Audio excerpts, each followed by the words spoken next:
Welcome to the Aero Export Consultants podcast. I'm John Young, and this is The Point. March has certainly been a hectic month for both industry and geopolitics, so it was hard deciding on a topic for this month's episode. Ultimately, I thought I'd bring this episode back down to a more applicable subject for those of us on the ground floor of industry and export compliance. Less geopolitics and more regulation and execution.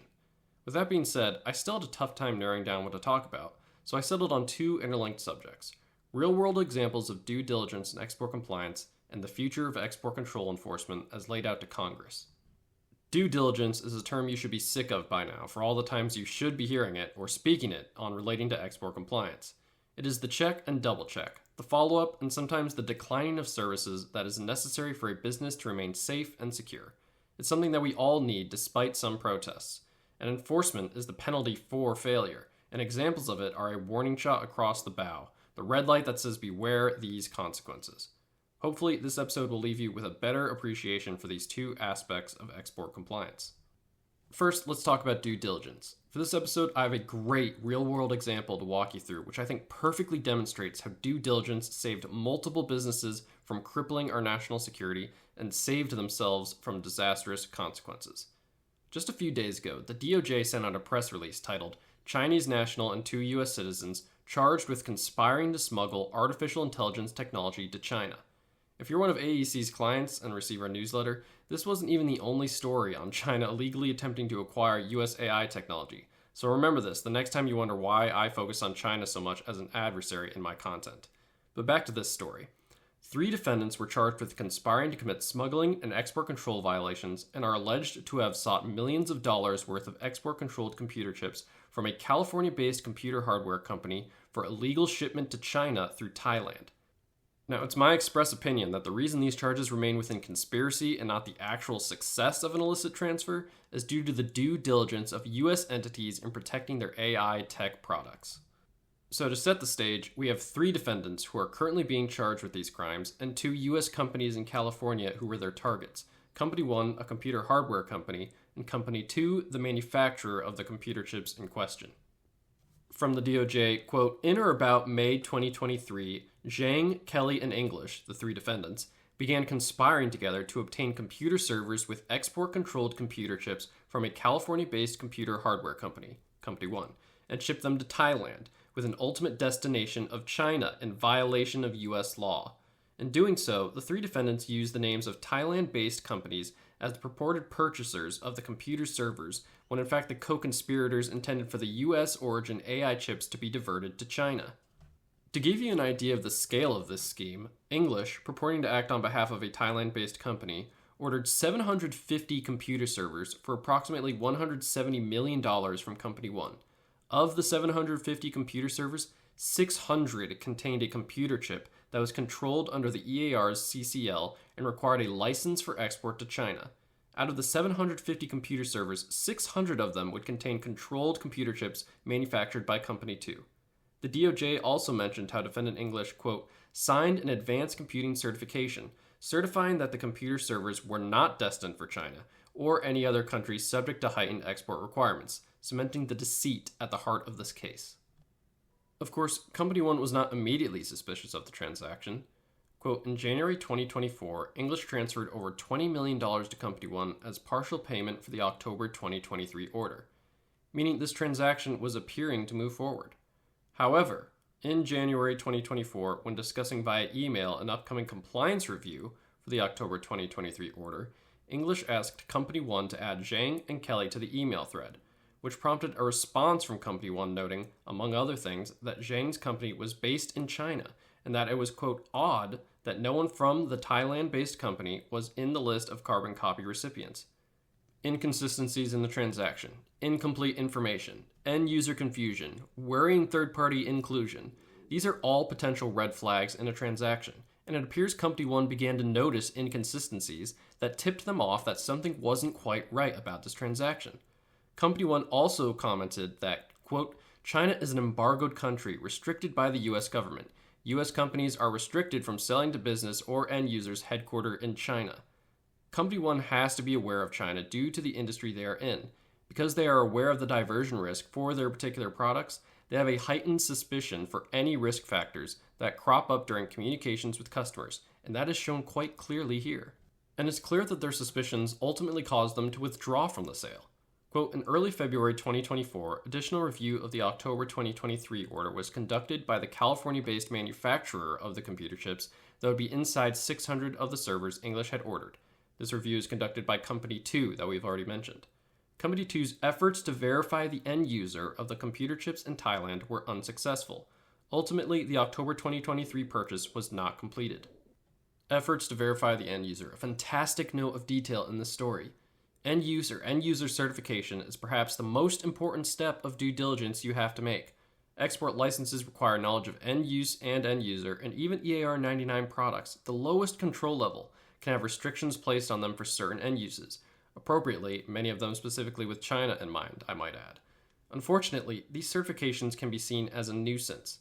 To bring in more real-life examples, some of our own clients here at AEC have informed us that their customers are sometimes reluctant to fill out end-user use certification forms. The claims usually stem from time waste, but just to remind you all, the number one red flag indicator BIS lists in supplement number 3 to part 732 of the EAR is, quote, the customer or purchasing agent is reluctant to offer information about the end use of a product. These certifications are not only vital to protect your products, but in the case that your customer turns out to be duplicitous, these certifications are also vital to protect you. I have to remind our clients of that. The fear for clients, especially clients just learning about export compliance, is they worry that if they do their due diligence in these matters, and the product still ends up in the wrong hands, that they are still somehow liable. Part of what I tell them is that the government is aware that businesses don't have the capability to halt illicit diversions in other countries if that intent is fully hidden. We're manufacturers and exporters, after all, not the CIA. But what certifications and agreements and checking end users and uses and receiving signatures does is show that you have done all you could as an exporter. Your due diligence is a shield against liability. If the government shows up and sees you've done your job to the best of your ability, then you are protected. But let's get back to the DOJ case. Quote, while the October 2023 deal lost momentum, in April 2024, English, purporting to act on behalf of a second Thailand-based company, sought to order from Company 1 another 500 computer servers that contained an export-controlled computer chip. In doing so, English signed an end-user certification stating that the Thailand-based company was the end user for the purchase. This deal, like the October 2023 deal, ultimately was unsuccessful, end quote. So it's clear that Companies 1 and 2 have some sort of connection due to their joint review of the transactions. Both of their discoveries of red flags during the first transaction in 2023 were likely shared together, and by the time the second transaction came around in 2024, I'd wager that it got even less traction than the first one, which resulted again in its failure. The key aspects of this story, the key elements of export compliance procedures that Companies 1 and 2 employed, are end-user certifications and compliance reviews of the transactions. This is the due diligence that all U.S. businesses should aspire to, and just look at the results. 3 arrested in an attempt to smuggle AI technology to China. Conspiracy to commit smuggling and export control violations. What a win for export compliance. Of course, these red flags were not the sum total of evidence compiled against the defendants. The DOJ press release includes pictures of messages exchanged between the conspirators. The messages reveal that all defendants were aware that China was the end destination of the controlled GPUs, and their efforts to hide this fact from businesses they were soliciting. Quote, "Do not mention anything about China," one of them wrote. "We will draw attention from U.S. government for embargo violations." Caught red-handed is the phrase that comes to mind. The DOJ press release doesn't reveal how their investigations into this matter began, but other news sources indicate that there was an anonymous tip to BIS that triggered the investigation. Personally, I wonder if the U.S. companies themselves contacted BIS or Justice in order to bring their attention to this matter. It would certainly be the bow on the top of this story in terms of advocating for strong compliance programs. The criminal complaints were issued in the Northern District of Georgia on March 20th, 2026. We can only hope that justice is carried out in this case. And justice is where I want to move this conversation to, or rather, one of the elements of justice when it comes to law breaking, and by extension, the violation of export controls. That element is enforcement, and how the U.S. government's policy on enforcement is evolving within this current administration. Late in February, David Peters, Assistant Secretary for Export Enforcement at BIS, had a hearing before the House Subcommittee on Foreign Affairs in South and Central Asia on strengthening export control enforcement. In his opening statement, A.S. Peters said, Quote, "The stakes of this mission," his mission being the enforcement of export control laws, "have never been higher. Our adversaries are determined to gain access to our best dual-use technologies to erase America's economic and military preeminence. Export enforcement stands at the forefront of protecting America's technological edge." And I would agree in some sense. Heightened global tensions combined with cutting-edge technology at the forefront of military and societal development is a volatile state for the world to be in. For the U.S., our attempts to stay at the top of the pecking order require a delicate balance of cooperation with allies while protecting our technology from adversaries. A.S. Peters agrees and continues in his statement to say that, quote, "The Trump administration understands that at a time of great technological change, we cannot let up. This is why the 2026 President's budget called for increasing EE's funding by 123%, a historic and transformative America First investment in safeguarding our nation's national security," end quote. Peters also notes that Congress recently provided BIS with additional resources to expand their export enforcement work. Not all is sunshine and rainbows, however. Peters, and the government by extension, is aware that the trade environment is getting more difficult to navigate with the multitudes of bad actors. Here's what he had to say about the current status and how things need to change. Quote, "What is also clear, however, is that the growing volume and complexity of malign uses of our dual-use technologies plainly outpace our current resources.